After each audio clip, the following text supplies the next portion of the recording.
आपके साथ अनुष्का और आप देख रहे हैं न्यूज हलचल इंडिया। छत्तीसगढ़ संयुक्त अनियमित कर्मचारी महासंघ राजनांदगांव द्वारा अपनी नियमितीकरण की मांग सहित 5 सूत्री मांगों को लेकर शहर के रानी सागर तालाब में जल समाधि लेकर प्रदर्शन किया गया।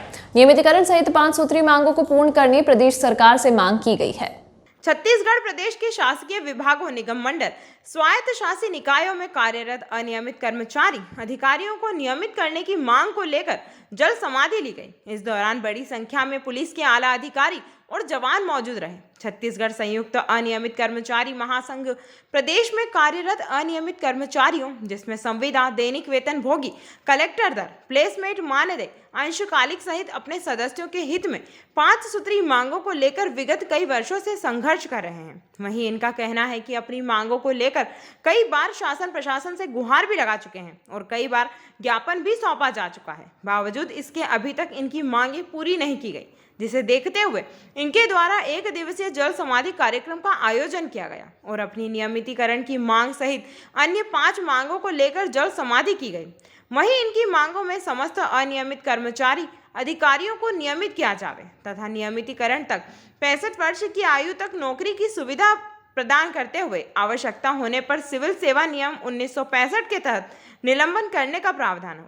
विगत 4-5 वर्षों से निकाले गए छटनी किए गए अनियमित कर्मचारियों को बहाल कर छटनी पर रोक लगाई जाए।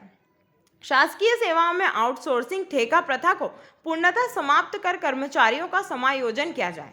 अंशकालिक कर्मचारियों को पूर्णकालिक किया जाए सहित 5 सूत्री मांगों को लेकर 1 दिवसीय जल समाधि कार्यक्रम का आयोजन कर सरकार से नियमितीकरण सहित अन्य मांगों को पूर्ण करने की बात कही गई। वहीं छत्तीसगढ़ संयुक्त अनियमित कर्मचारी महासंघ के कर्मचारियों के इस समाधि कार्यक्रम में राजनांदगांव के पूर्व सांसद और भाजपा जिला अध्यक्ष मधुसूदन यादव भी इनका समर्थन करने पहुंचे और इनकी बातें सुनी। उन्होंने कहा कि यह जो अनियमित कर्मचारी चरणबद्ध आंदोलन कर रहे हैं, जब विधानसभा के चुनाव हुए थे तब उसमें अनियमित कर्मचारियों को नियमित करने का वादा किया गया था। प्रदेश सरकार द्वारा वादा किया गया था, अब सरकार बन गई। उन्होंने शायद विधानसभा में कहा है कि हमने जिन वादों को गंगा जल लेकर कहा था उन्हीं को पूरा करेंगे। सवाल भी हो सकता है कि हमारी भी सरकार थी और इन्होंने नहीं किया और आज विरोध में है करके आ गए। तो आप में से बहुत सारे हमारे साथी इस बात से परिचित हैं कि व्यक्तिगत तौर पर हमेशा हम आपके साथ खड़े रहे हैं और समय समय पर सरकार के साथ वार्तालाप में कई बार मैं मध्यस्थ भी बना हूं। और इस सरकार को ये नहीं भूलना चाहिए कि हमने नहीं किया इसलिए हम चले गए और तुमको जाना है तो मत करना और नहीं तो फिर सबको निमित्त कर देना, क्योंकि आपने वचन दिया है, वायदा किया है इसलिए हम कहने के लिए यहाँ पर खड़े हैं और आप भी यहाँ पर जल सत्याग्रह कर रहे हैं। और वायदा नहीं होता तो शायद ये आंदोलन नहीं होता।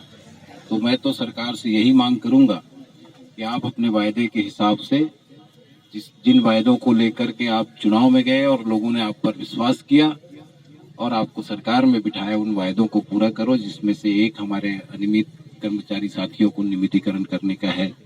अनियमित कर्मचारी जल सत्याग्रह ये जो अनियमित कर्मचारी चरणबद्ध आंदोलन कर रहे हैं, तो इसमें जब विधानसभा के इलेक्शन हुए तो कांग्रेस ने जो जन घोषणा पत्र जारी किया था उसमें अनियमित कर्मचारियों को नियमित करने का भी वायदा किया गया है और सरकार केवल उन्हीं वायदों को कर पा रही है जिसमें उनको वोट मिलता है। शायद उनको लगता है कि उनका वोट उनको आगे नहीं मिलेगा। अरे भाई, आपने वोट पहले ही ले लिया है, अपने वायदे के बदले आपकी सरकार बन गई। अब आप सरकार बनने के बाद अभी विधानसभा में शायद इन लोगों ने कहा है कि जिन वायदों को हम गंगा जल लेकर के किए हम उन्हीं को पूरा करेंगे और जिसको गंगा जल लेके पूरा नहीं बोले हैं उनको नहीं करेंगे। ये अभी शराबबंदी को लेकर के जब विधानसभा में डिस्कशन हुआ तो मंत्री का जवाब था। तो एक तरीके से यदि वो बात सही है तो पहली बात तो ये है कि उन्होंने पूरी जनता को ठगा है कि गंगा जल केवल वो बोलते हैं कि हमने कर्ज माफी के लिए किया और हमने कर्ज माफी कर दिया, बाकी करे चाहे मत करें। तो ये तो गलत बात है। जन घोषणा पत्र में किए गए 36 के 36 वायदों को सरकार को पूरी करना चाहिए। ये लोग हमारी सरकार के समय भी आंदोलनरत थे, हम लोगों ने नहीं किया, इसलिए इन लोगों ने अपने घोषणा पत्र में डाला। हमारी सरकार शायद इस कारण से भी चली गई।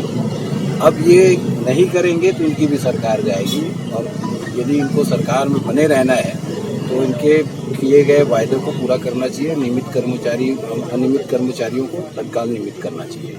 कर्मचारी महासंघ के तत्वाधान में आज जल सत्याग्रह रखा गया है। सरकार जो हमारे से वादा करके आज सरकार बनाई है, वो वादा करने के बाद भूल गई है। हम लोग बहुत द्रवित होकर के आज हरेली का त्योहार छत्तीसगढ़ का सबसे प्रथम त्योहार होता है। आज हरेली के पावन त्योहार को छोड़ करके आज तालाब में जल सत्याग्रह में आए हैं। बहुत दुखी हैं। सरकार सब काम करने का ढकोसला कर रही है, 36 में से 24 वादा पूरा करने की बात कर रही है, परंतु ये 25वां वादा जो अनियमित कर्मचारी को नियमित करने का उन्होंने कसम खा करके, गंगा जल का कसम खा करके 10 दिन में नियमित करने का वादा किए थे, आज सरकार भूल गई है।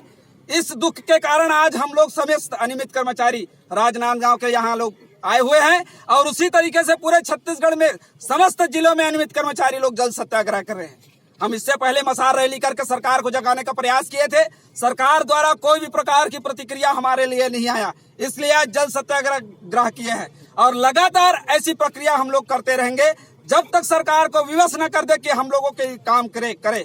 या तो सरकार डोलेगी या तो हमको नियमित करेगी। धर्मेंद्र दास वैष्णव, संयोजक अनियमित कर्मचारी महासंघ।